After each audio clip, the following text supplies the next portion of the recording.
Lesson 25, Triangle Congruence. SSS stands for side, side, side. New concepts covered: corresponding sides and corresponding angles of polygons.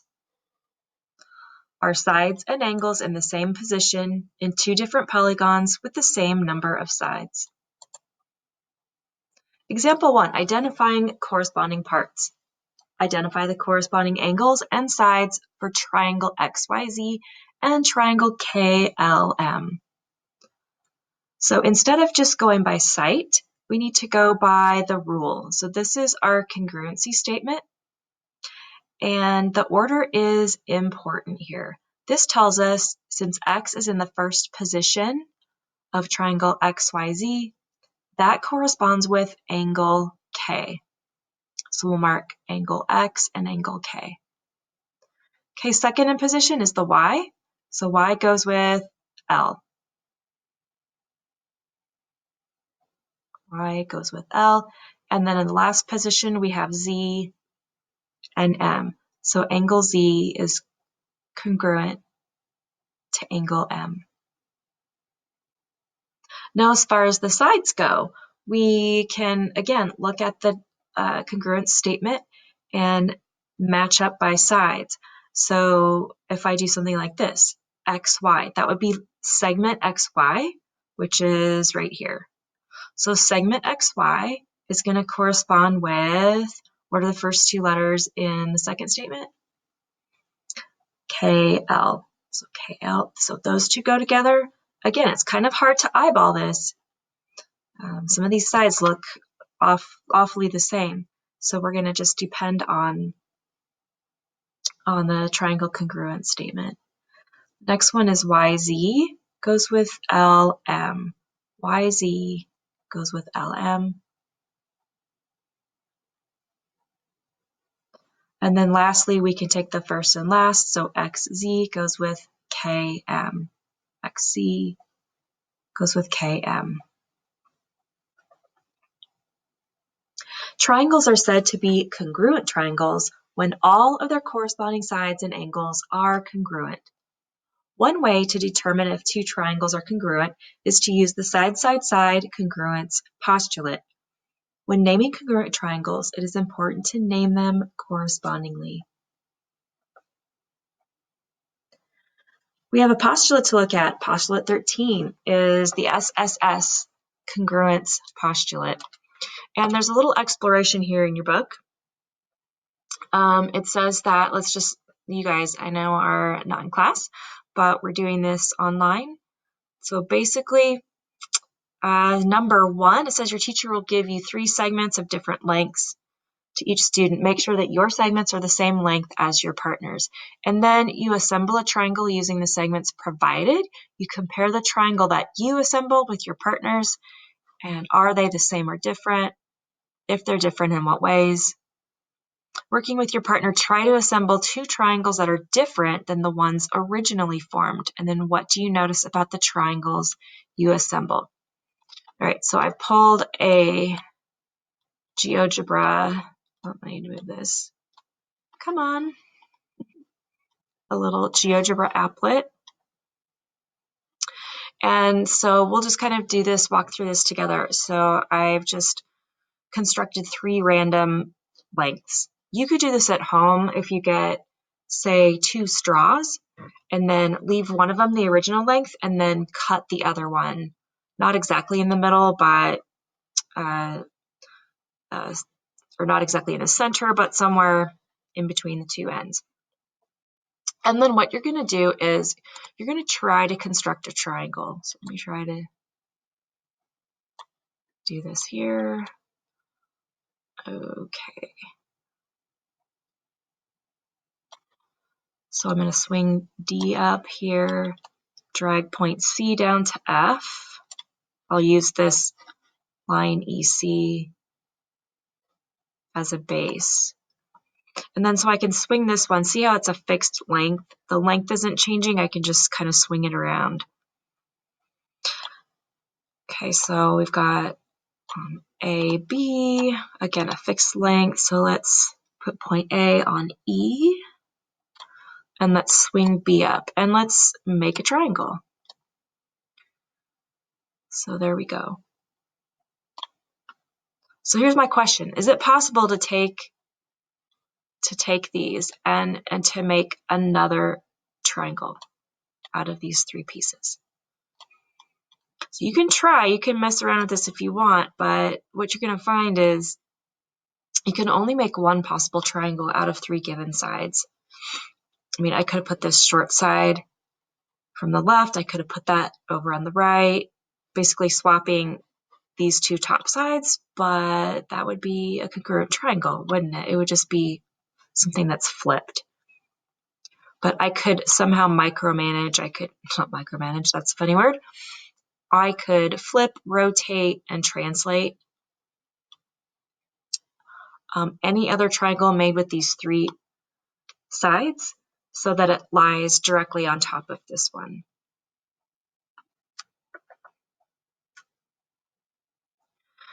This tells us that side-side-side congruence indicates that if all the sides of a triangle are of a fixed length, the triangle can have only one size and shape. This is called triangle rigidity.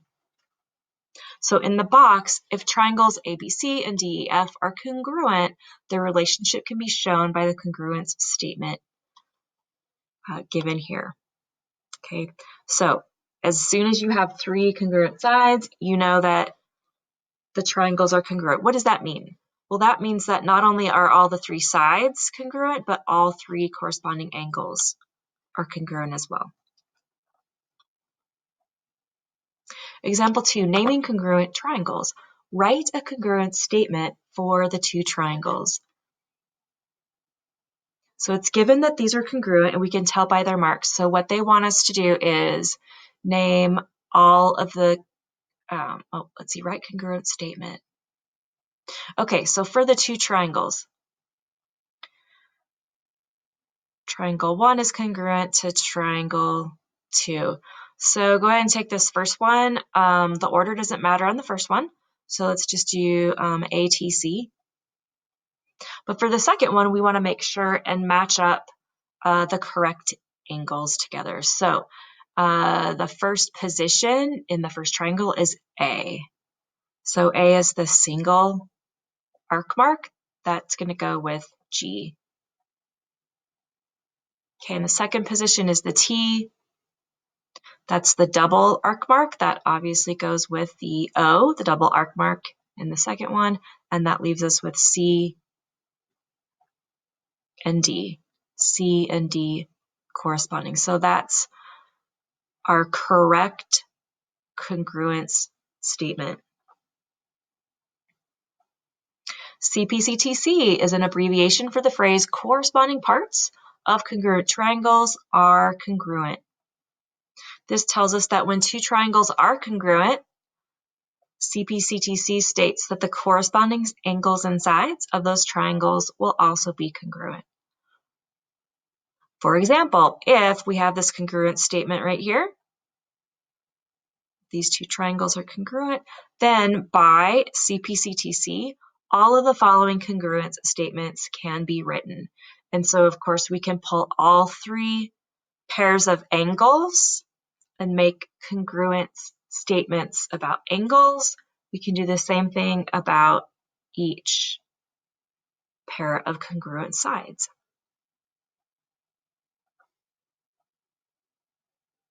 So let's go ahead and write the congruent statements. Identify the congruent sides and angles of the two triangles below and write 6 congruence statements. Where's that 6 coming from?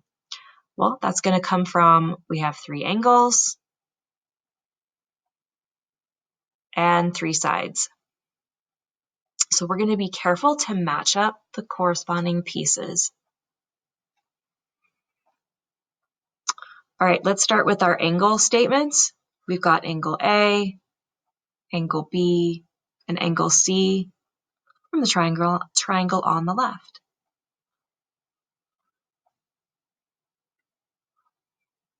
Okay, angle A is the single arc mark, goes with X. Angle B is the double arc mark, which goes with Y. Angle C is the triple arc mark, which goes with the Z.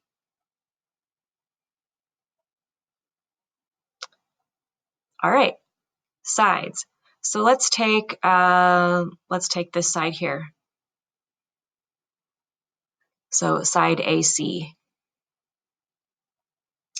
Side AC is congruent to, so that's the double hash mark, the double tick mark. We know it goes with XZ, but what we're going to do is we're going to be careful to put them in the right order. Okay, I can either call this XZ or what? Swap the two and say ZX. So does it matter? I mean, technically we're talking about the same segment, but when we're doing congruent statements, we need to be positionally correct as far as which vertex is named in which order. Okay, so let's take a look at this first segment here. It starts with A and goes to C. So on your triangle, you're going to look at the angles. Okay, you already know which side you're looking at. Now you're going to go angles. So A is the single mark, and it goes to the C, which is the triple arc mark. So single to triple arc mark, do the same method, okay, do the same way in the other one. So single to triple, that's X, Z.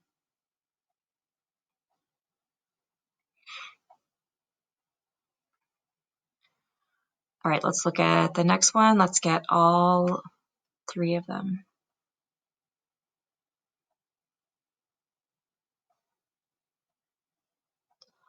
So, I mean, does it really matter? Technically, it does matter. And so maybe when you were in, I don't know, Algebra 2 or Algebra 1, we weren't very particular about the way in which you arranged your vertices, as long as you basically got the right side. But we're going to be a little more careful here when we do this in a formal geometry class. All right, so let's take this side down here, CB. I'm going to call that side CB. So go get the side that looks like it. It's got the single tick mark. So the single tick mark is ZY or YZ. If I start with C and go to B, I'm starting with the triple, going to the double arc mark. So do the same thing over here on the right. Triple to double is ZY.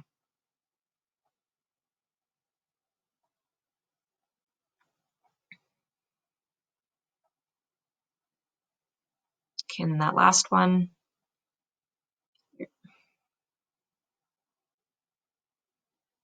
sorry, I don't know what's happening there. Let's just get rid of that. All right, the last side is AB.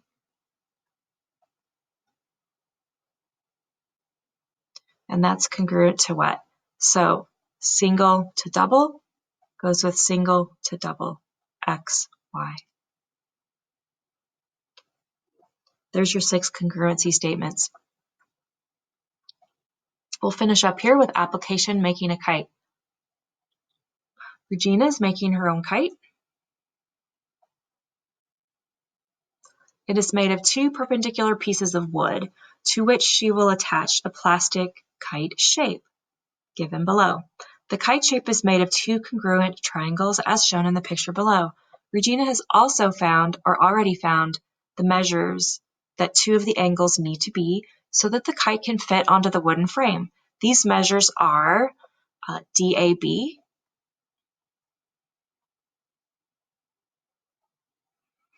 so DAB is 40 degrees, and DCB is 80 degrees. What should the measure of angle B be? Angle B be? Okay, so we're looking for this one here.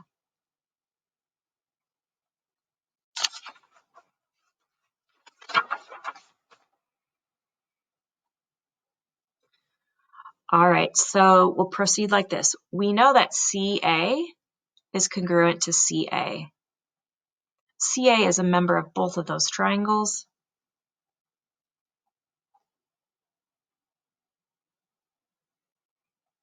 Okay, and how do we know that those are congruent? Well, because we're told that this kite is constructed from 2 congruent triangles. So by CPCTC, that side CA, those are corresponding parts, okay? That's a corresponding side in two congruent triangles. So the corresponding parts, CP, of congruent triangles, CT, are congruent. That's how we can say with certainty. Plus, we also know that that's a reflexive property as well, right? That anything equals itself.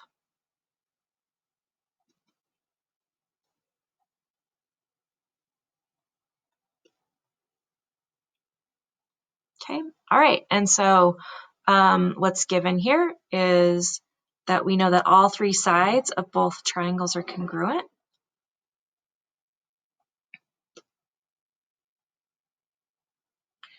Okay, so triangle ABC, so the one on the right is congruent to, now let's make sure we do this in order. So ABC goes with, going that way, it goes with ADC. Okay, and we know that because all three of the sides in both triangles are congruent.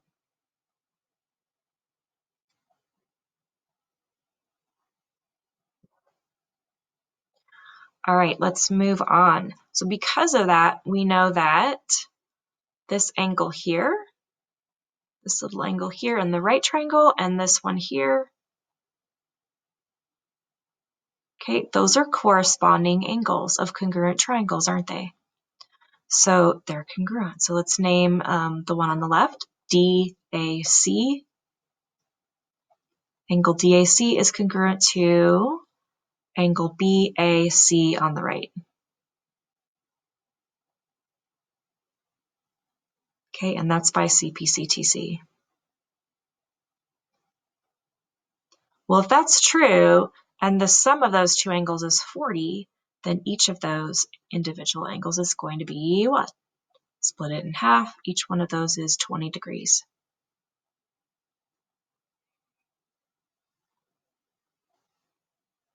With the same reasoning, we could go up to this top angle here and say that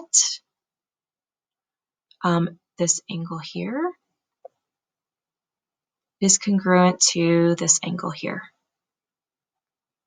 Okay, why?